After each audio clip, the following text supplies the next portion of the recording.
Hello everyone, this is Dimitar from the RedmineUP Support here. In this video I'm going to show you the Reporter plugin print issues that are sorted by due date on our demo server example with the issues there.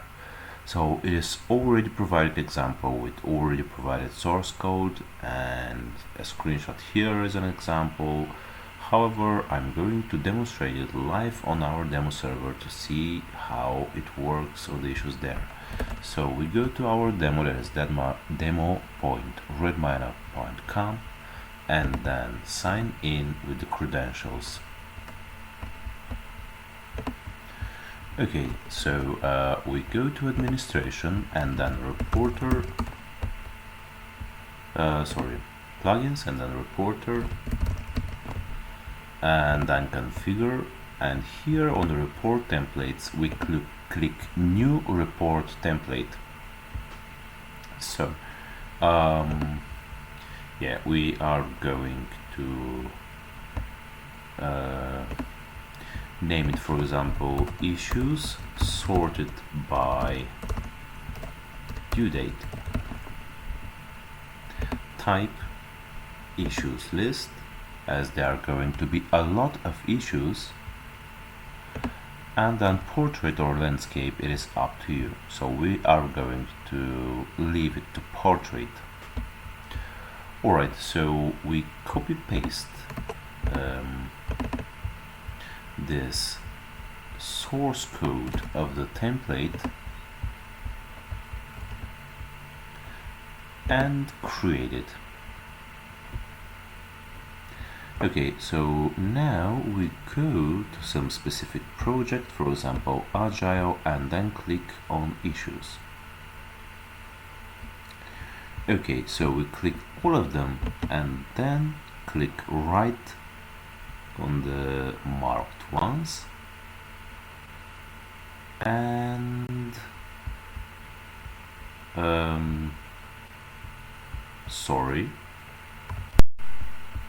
we mark all issues again and then right click again, and then here is the reports button. So we have some already predefined other templates, however the one we're going to test is issue sorted by due date. So we click preview and here it is.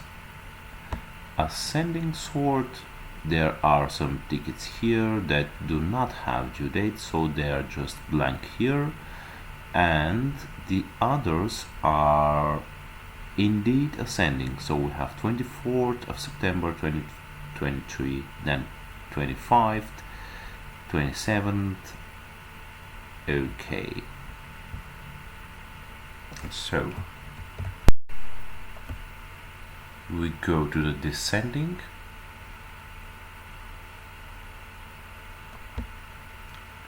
Here it is, 27, then 24th, then we have blank here, and again after blank it starts again from the beginning, which here is 18th, and then blank again, and after the blank, let's say it starts again, so it is 27, 25, 24th. So after blank, after a ticket that has no due date, it starts again from the top due date, latest, and then descending down. Okay, so this is how this example works. Of course, you could then print it, download this PDF, or get a public link of it. So these are the features of Reporter plugin. So I hope this video was good for you, and if you like it, you could check other videos and articles from RedmineUP. Thank you very much for watching this, and bye bye for now.